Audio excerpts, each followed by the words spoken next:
Nah, di dalam kitab yang dikarang oleh Syekh Nawawi, beliau menyebutkan bahwa syarat berpuasa itu ada 4. Yang pertama, Islam. Ini saya ulang biar supaya ingat.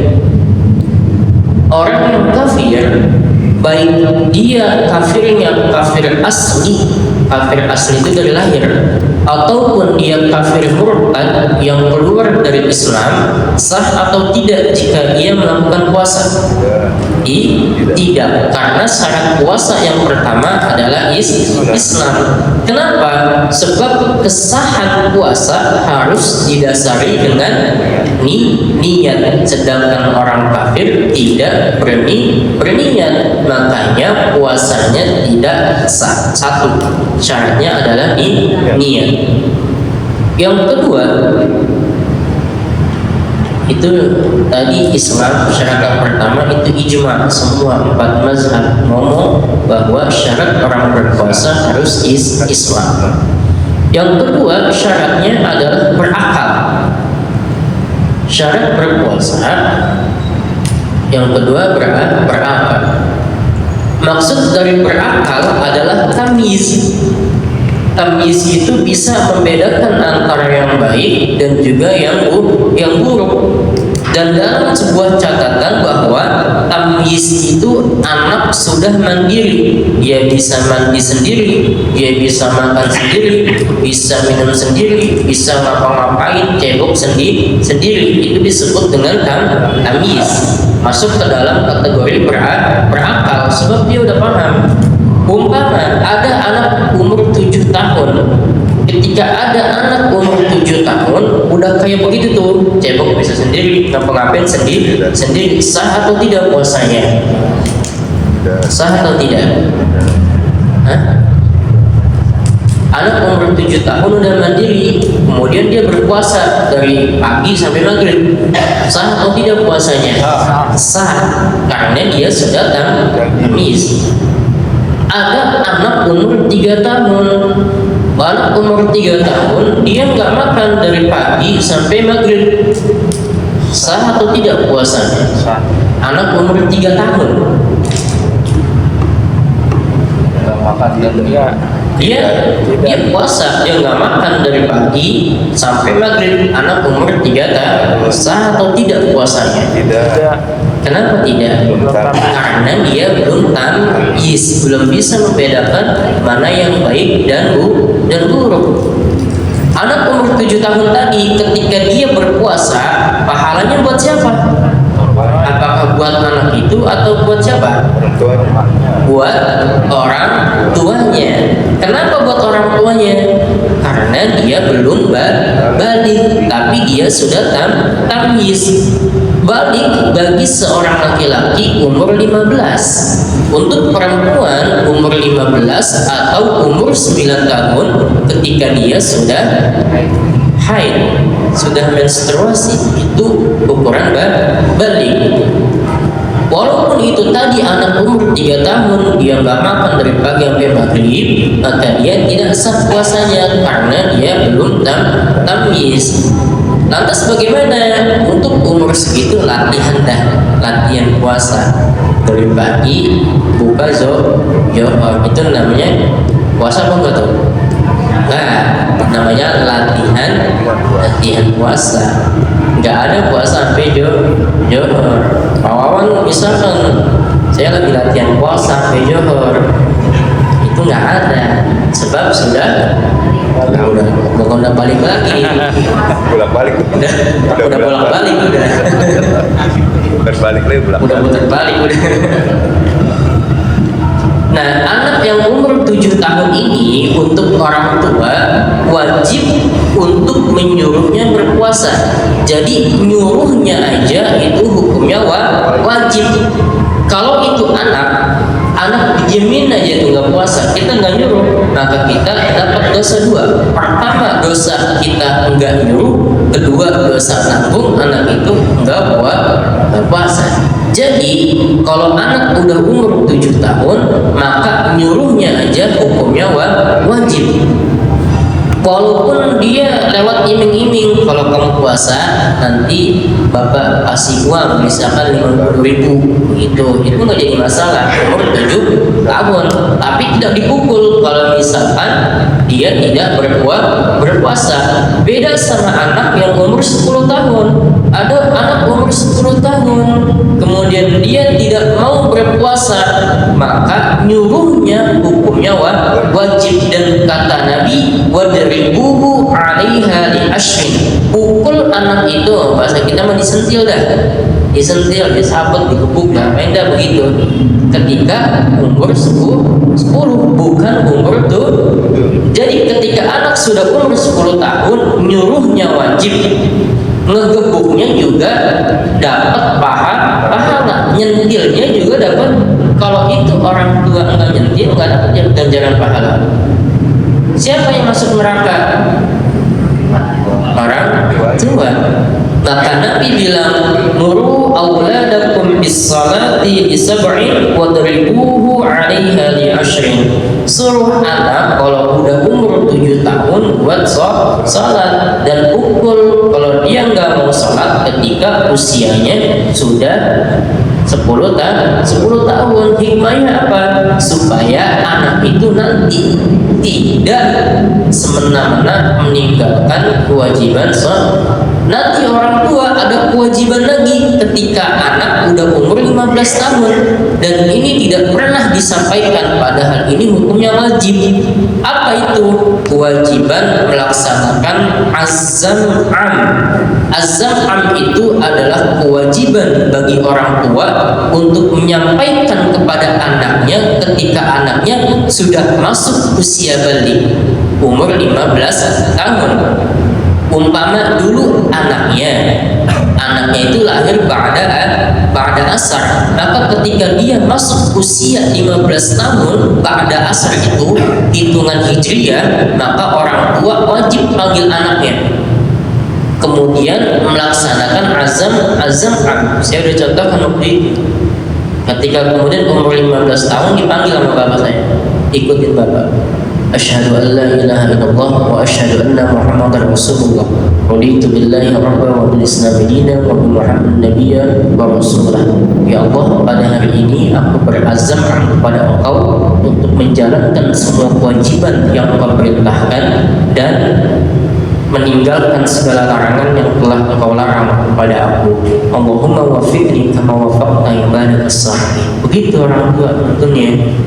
Jadi berapa banyak kemudian orang tua ini ketika meninggal itu tergadaikan, terhalang ada satu kewajiban yang tidak ditunaikan oleh mereka, yaitu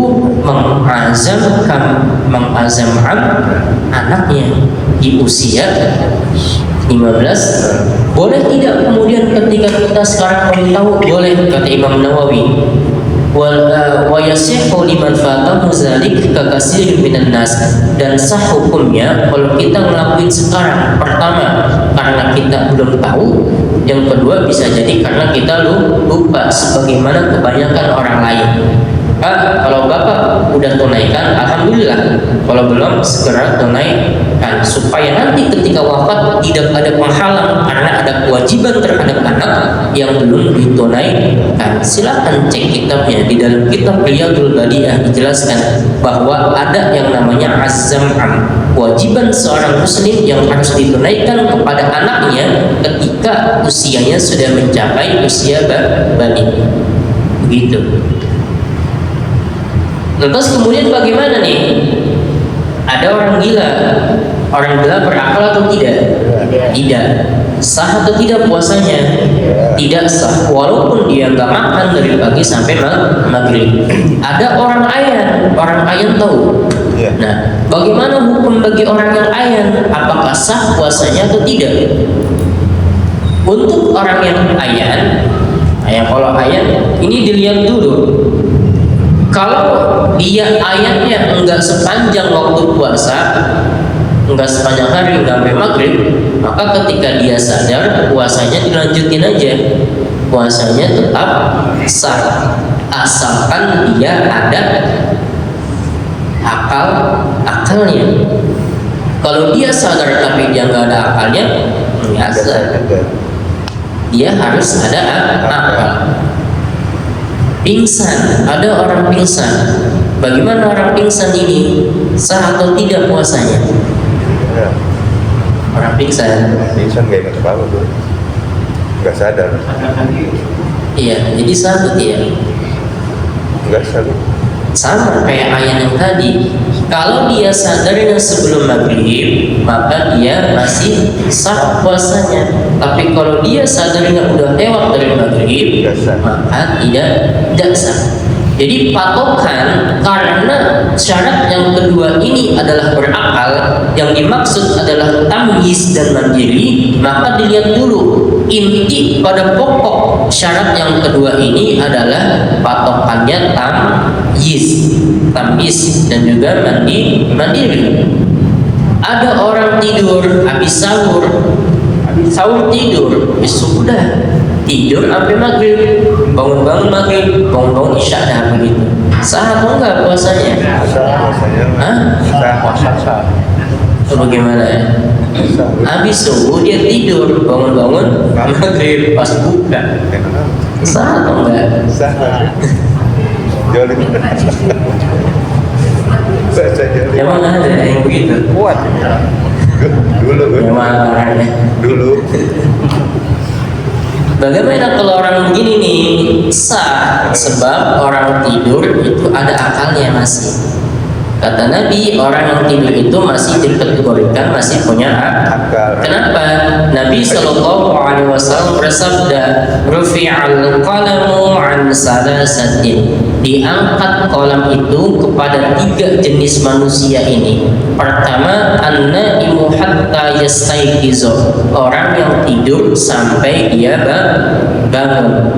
Yang kedua, wa an-sabi hatta yahtalima, anak bayi, anak kecil sampai dia bermimpi basah, sampai dia nanti usianya balik. Wa 'anil majnuni hatta ya'qila, sampai juga orang yang gila dia udah sadar dan udah berakal.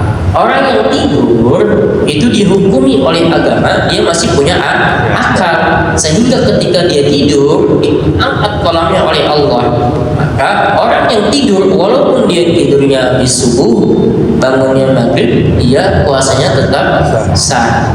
Cuma cuma ganjarannya sedikit aja. Yang kedua, dia harus qadha zuhur asar enggak sholat. Jadi harus bayar dia. Jadi kalau bab kodok beda lagi. Ini kita bab tentang puasa. Jadi sah nggak nih puasanya?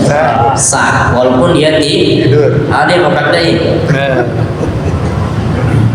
Jangan dipraktekin sayang. Jadi puasa selama tidak ada hal yang membatalkan puasa, tidak ada hal-hal yang bisa membatalkan puasa, puasanya itu tetap sah. Nomor 2, Islam, kemudian berakal.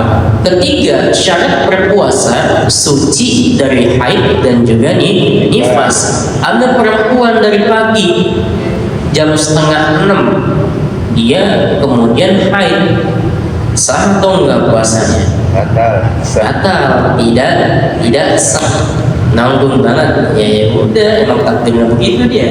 5:30 dia mens haid, puasanya batal. Bagaimana kalau wanita lagi haid, dia main puasa-puasaan, ditawarin makan kagak mau, ditawarin minum nggak mau, ngapa-ngapain nggak mau dah, pokoknya dia nahan lapar aja begitu, nahan haus begitu, padahal dia lagi haid. Bagaimana kalau orang yang begini nih, wanita yang main puasa-puasaan, sah nggak puasanya? Enggak, dan juga nggak boleh. Kenapa nggak boleh? Karena lagi haid. Makanya ketika perempuan haid itu bagusnya memang harus menjaga adab. Kalau mau makan ya makan di dalam, jangan di luar rumah. Taruh dah tuh nasi goreng apa mie 3 mangkok di kamar gitu. Kemudian makan diam-diam. Ini bukan buat bapak, bukan. Ini buat ibu-ibu, makan dah. Walaupun itu di rumah ada suami ataupun anak. Nah, diam-diam itu jauh lebih bagus dan ganjarannya juga lebih tinggi. Tapi jangan kemudian perempuan ngomong begini. Ada lakinya, dia punya suami, ditanya sama lakinya begini, itu perasaan dari awal Ramadan sampai akhir ini mens mulu. Kalau ditanya ini yang nggak puasa, nggak lagi mens begitu. Pada hari ke-16 Ramadan lah masih belum ini nih, masih belum puasa, lagi mens. Ya percaya, lihat aja tuh gitu. Sampai akhir Ramadan ditanya begitu, jawabnya bininya nggak puasa, lagi mens, dibilangin laknya kagak ngaji. Percaya kira-kira kalau begitu bagaimana tuh orang itu? Dosa apa kagak? Dosa. Makanya laki-laki harus mengaji. Kapan batas maksimal haid perempuan? Berapa, Bu? 15. Batas haid perempuan maksimal berapa hari? 19. Nah, berapa? Maksimalnya berapa? 15. Maksimal haid perempuan itu 15 hari. 15, 2 minggu plus 1, 14 tambah 1 kan 15. Jadi laki-laki ketika melihat ini istrinya kagak puasa, padahal udah 15 hari, berarti dia emang lagi kagak mau puasa, lagi males. Sebab maksimal haid di dalam agama adalah 15. Sama kayak umur balik 15. Kalau junub bagaimana? Ini beda, masih sah puasanya, dia tinggal mandi doang. Tapi kalau haid tidak boleh. Makanya orang yang haid itu dihukumi oleh agama, dihukumi di dalam Al-Quran sebagai orang yang sakit. Kenapa? Orang yang haid itu kan hari pertama sakit. Perempuan biasanya ini perut kayak diapain gitu, kayak dipucak apa diapain gitu, dan sakit pokoknya. Makanya Quran mengatakan faman kana minkum maridun aw ala safarin fa iddatun min ayyamin ukhra. Kan begitu. Kalau ada orang yang lagi pergi-pergian atau ada orang yang sakit, maka puasanya boleh diganti di hari yang lain. Artinya dia boleh qada. Begitupun halnya kalau perempuan lagi nifas. Tuh, 3. Pertama Islam, kedua berakal, ketiga suci dari haid dan nifas. Yang keempat adalah harus tahu hari itu diperbolehkan puasa. Harus tahu hari itu diperbolehkan puasa.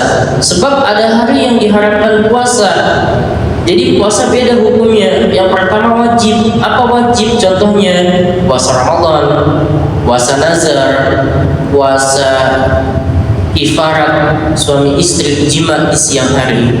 Di samping kodok, maka kifaratnya adalah puasa 2 bulan berturut-turut.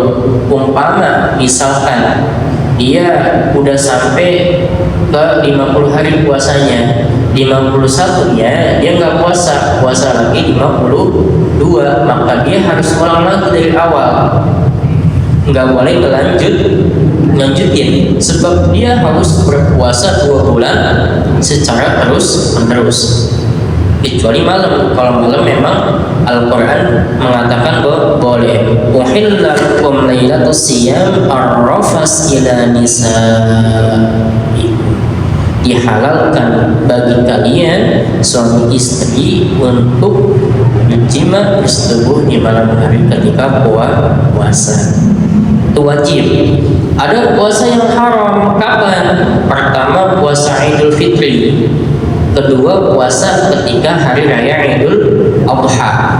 Ketiga hari raya Tasyrik 11, 12, 13 Zulhijjah. Keempat puasa di hari Syak. Hari Syak itu hari ke-30 Sya'ban mau Ramadan. Ini belum ada penentuan nih. Ini besok Ramadan apa enggak ya? Ini besok Ramadan apa agak sih ini? Kemudian dia berpuasa, maka itu masuk ke dalam kategori haram karena masuk ke dalam hari Syak, belum ada penentuan kapan 1 Ramadan dimulai.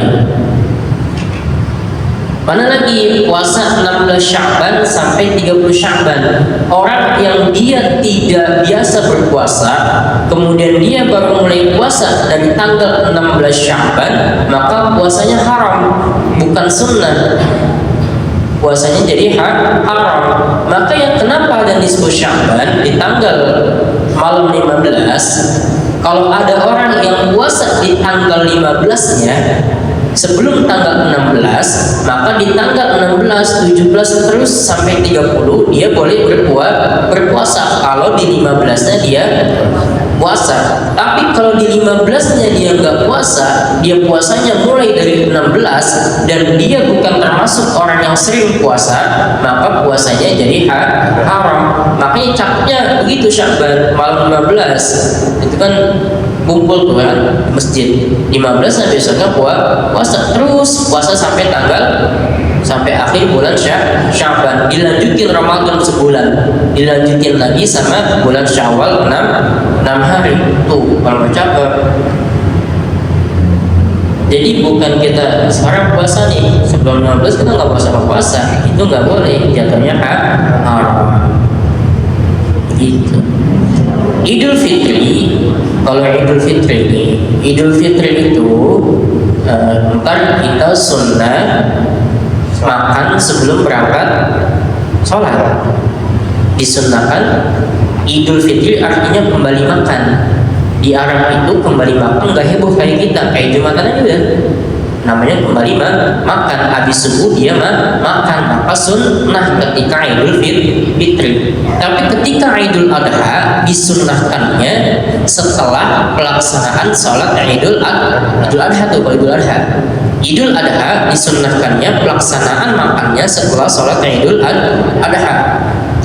Ada jeda antara subuh sampai pelaksanaan Idul Adha. Itu kan kita disunnahkan enggak makan. Di Betawi disebut dengan puasa kuntet. Puasanya dari ba'da subuh sampai sholat Idul Adha. Apakah kita pakai niat di dalamnya? Tidak. Kalau ada orang yang niat puasa di antara setelah subuh sampai pelaksanaan sholat Idul Adha, dia niat puasa pun, maka dia berdosa. Kenapa berdosa? Karena tidak ada puasa. Maksud Nabi menganjurkan agar dia tidak makan sebelum pelaksanaan sholat Idul Adha dari mulai subuh sampai Idul Adha. Itu maksud Nabi supaya nanti ketika udah sholat langsung motong kambing, kemudian dagingnya dimasak, kemudian kita makan, dan makannya itu lahap karena ada keberkahan di dalam daging kurban. Begitu maksudnya. Kalau kita makan sebelum pelaksanaan sholat Idul Adha, udah kenyang apa belum? Udah kenyang. Jadi nanti ketika setelah Idul Adha sholatnya itu kurang nafsu sama daging. Itu maksud Nabi. Jadi bukan puasa. Jadi nggak ada puasa. Maksud Nabi ada begitu supaya kita lahap makan daging kurban. Gitu cakapnya Nabi. Tidak. Makanya pelaksanaan beda. Kalau Idul Adha, Idul Fitri misalkan jam 7, mulainya jam 7. Kalau Idul Adha mulainya setengah 7. Kalau misalkan Idul Fitrinya jam setengah 8, Idul Adhanya jam 7. Bedakan. Idul Adha harus lebih cepat karena dia ada pemotongan hewan kurban. Begitu. Tuh yang kedua, puasa wajib, puasa haram. Ada puasa sunnah. Mana puasa sunnah? Ada puasa sunnah tahunan, puasa Asyura, Rajab, Sya'ban. Ada puasa bulanan, Ayamul Bid 13, 14, 15 kecuali Zulhijjah karena tanggal 13 hari Tasyrik mundur 1 hari, 14, 15, 16. Ada puasa mingguan, Senin, Kamis. Ada puasa harian, puasa Nabi Daud. Gitu dah. Cukup. Kerja ngaji kita, mudah-mudahan Allah beri manfaat. Ini ngaji sekaligus tawakufan karena Senin kita udah dan tawakufan. Jadi saya mohon maaf bila ada kesalahan. Mudah-mudahan Ramadan kita menjadi Ramadan yang terbaik untuk diri kita. Allah menerima semua amal ibadah kita. Kita tutup dengan hamdalah dan doa kafaratul majlis. Alhamdulillahirabbil alamin. Subhanakallahumma wa bihamdika asyhadu an la ilaha illa anta astaghfiruka wa atubu ilaik. Wallahul muwaffiq ila aqwamit thoriq. Wassalamu alaikum warahmatullahi wabarakatuh.